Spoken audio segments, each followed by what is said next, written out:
Hey there. Before you go away from your desk today, I wanted to hop on and share something that I've been seeing happening a little bit lately and see if I can help. The re-entry into the workforce. There are many people that are at different stages. Some have been going into the office for weeks and months and maybe the entire time. There are some of us that are still at home.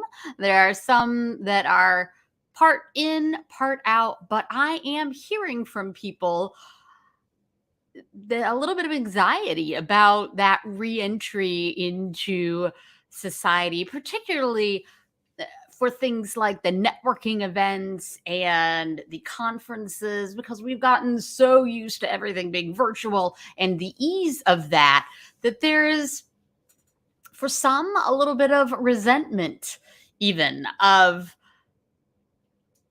driving or flying and getting dressed up and making the effort, frankly, to show up at some of these things. And for others, I hear the opposite. Oh my gosh, can't wait to get out. Oh, it was the best thing to board a plane, to get to the conference, to see all of my friends again that I haven't seen in the last 2 years. Well, how do we meet in the middle? Those of us that are still like, yeah, not so sure I'm totally comfortable getting rid of the mask. I am immunocompromised. So when I'm in groups, I'm going to be wearing my mask for a while longer for sure. But there is a pressure, right, to do what everybody else is doing, even if it doesn't feel comfortable to us, or to feel shame somehow if we aren't comfortable jumping right back in. And there are many reasons for not wanting to go back. And we're not really going to talk about the reasons today. We're going to talk about how do we make that reentry easier. And a couple of things. First of all, you can start in increments. There is no reason why you have to go full bore from the beginning. And I know that makes absolute sense. And it feels like, well, of course.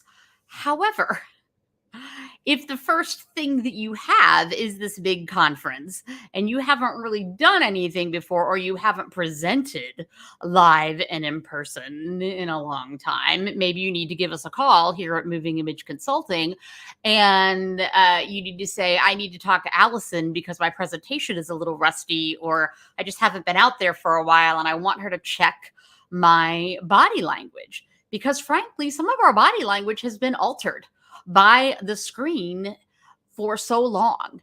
Things can slowly shift. They will go back, but you very well might present a little bit differently than you did before. And those things might need to be looked at. So if you need that, give me a call. Just say, Allison, I need a little check-in. But if that isn't the case, but you're still a little bit leery about getting out there, do something like what I did today. I put on a blouse. I'm wearing earrings. Generally, I do wear makeup for Zoom because I'm enough of a ghost without anything on. But do those changes for a few days and get yourself slowly back into the groove. Reintroduce yourself to your closet and see what you want to be wearing, or treat yourself to a stylist to come in and put new outfits together for you so you're excited about going back out. There's certainly no harm in that. And the other thing that I want you to start doing, because this is one place that we really haven't been doing anything, is I want you to put your shoes back on. I know that sounds kind of silly, but particularly if you present, or if your wardrobe is mainly heels and you've been living in your slippers for 2 years, you need to reacquaint your toes and your feet with heels. Or you need to maybe decide that you don't want to only make that your wardrobe option, and you want to look for some different shoes that are more comfortable now that we've been living in comfort. So that's one thing. You can work on kind of your outside presence of how you're showing up and get yourself closer to that professional networking conference in the office clothing and that sort of thing. When it comes to body language, there's a couple of things we can do. And I'm going to start with those people that are like, woohoo, I'm so glad to be back. Because the folks that are a little leery or feel kind of strange or weren't comfortable with networking before, never felt very comfortable in crowds of people they didn't know. And now they're being thrust back into it and they got really comfortable just meeting everybody on a screen in a little box. Be aware of their body language. If they are taking a step away from you, if they're giving you that cringe that we see when it's the fight or flight, when people feel like they're being attacked, and it might be really subtle because they're trying not to give off that body language, but frankly, they're just not comfortable and they don't want to go right in for the hug or the handshake or the fist bump, maybe not even the elbow. Today, I met someone for lunch. And I know this person, and it was a very lovely lunch. That's another tip. Start small, meet with 1 or 2 people in smaller groups, meet them for drinks, meet them for lunch, and work up to the large 30 group, 100, 200 people kind of crowds. When I met this person for lunch, and as we were leaving, there was definitely this moment of awkward, oh, are we going to handshake or what? We're not really on the hug level. We're not friends that way. We're more like business associates kind of thing. So it wasn't that, but it was a little bit like, who's going to put their hand out or are we going to do that? So honor those moments and maybe even laugh about it and say, hey, do you want to shake hands? I don't know what your comfort level is. Put it out there. And if you are the type that wants more space, you need to own it. Don't just rely on the other person reading your body language signals. Own it and say, wow, this is the first time I've been out in a crowd, or this is the first time, February 28th, for those of us in Chicago, this is the first time I've been out without my mask on. I feel a little strange. Like, own it. And let the other person know that you need more space or that you're still not quite comfortable, because that'll put both of you at ease. The more honest we are about things up front, the better off we are. So again, you don't have to have any shame or blame for it. You don't have to give a long tirade about why you feel this way. All I would have to say is, I'm immunocompromised. My doctors have suggested that in crowds I keep my mask on. That's all I have to say. I don't have to tell them why I'm immunocompromised. I don't have to tell them the history behind that, what the illness is. It doesn't matter. That's not their business. But I can own it, and I can say, this is why. That way, they're not feeling like, geez, why does she feel like she has to keep her mask on in front of me? Or they don't feel like they have to divulge something that maybe they don't want to divulge. Maybe they don't want to go around saying, hey, I'm fully vaccinated and boosted.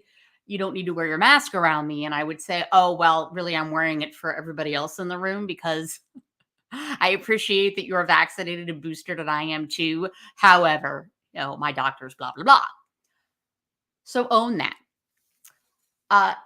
And be okay with saying, I need a little bit more space right now. It's okay. You could say, I'm in transition. I'm working my way back up. And so I just wanted to kind of put that out there and give that permission. Sometimes I feel like we don't give ourselves permission to do that. And that kind of does go with boundaries, and that, setting the boundaries for yourself and for others. But you need to speak up, even about something like this, because I know there are a lot of you out there that feel a little bit about going back to all of that was before. And it won't look exactly like it was before either. So you do need to be able to navigate. I hope, and there's probably many other people out there, raise your hand, put some hearts in, leave a comment if you if you want the networking introduction portion of our meetings to change somewhat or to be more fun. And some of the networking groups have come up with more creative ways to do introductions or questions that they ask everybody to answer or something so that we don't hear the same answer all the time. And all of our conferences, particularly if they're virtual and in person at the same time, there's a lot more technology going on out there, and everybody's doing their best to make their booths fun and yet safe, and the event to be fun and yet safe. So there's still a lot of things that are happening. And of course, state to state, things are different. So I think that was all that I had on my mind to say today. You can work up to things gradually, adding pieces to your wardrobe, or maybe you just set your alarm a little bit earlier because you know soon enough you're going to have to get up and have that hour commute. And you start setting your alarm a little earlier, and don't just go to the computer and get more work done, but be productive in another way. Take the dog for a walk, meditate, eat a healthy breakfast, uh, wipe down the bathroom, or vacuum the floor if that makes you feel better. But there are things that we can do, right, to ease our way into this. And body language wise, set up your boundaries, own it, be forthcoming in the fact that maybe you're not feeling so comfortable, especially if you know that the other people that you're meeting with are probably those quote unquote extroverts that are really ready to come in and give hugs and do all of those things. And those of you that are ready to do all of those things, be aware of those signals that you might be getting, or ask.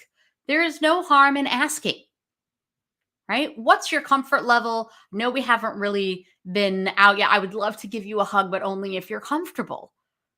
Or start with the handshake or the fist bump and see if by the end of the meeting you're going for the hug. Or it could be that you do the fist bump and then it's like, "Oh, come here," and you hug and everything's fine. But you need to really pay attention and be present in the moment. Maybe that's the biggest takeaway. Be present in the moment, to really read the body language that's coming at you, to think about the signals that you're sending as well, and to navigate going back to the quote unquote real world. Well, that felt pretty good. As it is snowing yet again here in Chicago, I will let you get on the road, those of you in Chicagoland, or finish that last email and close that laptop and enjoy your evening. Good night, everybody.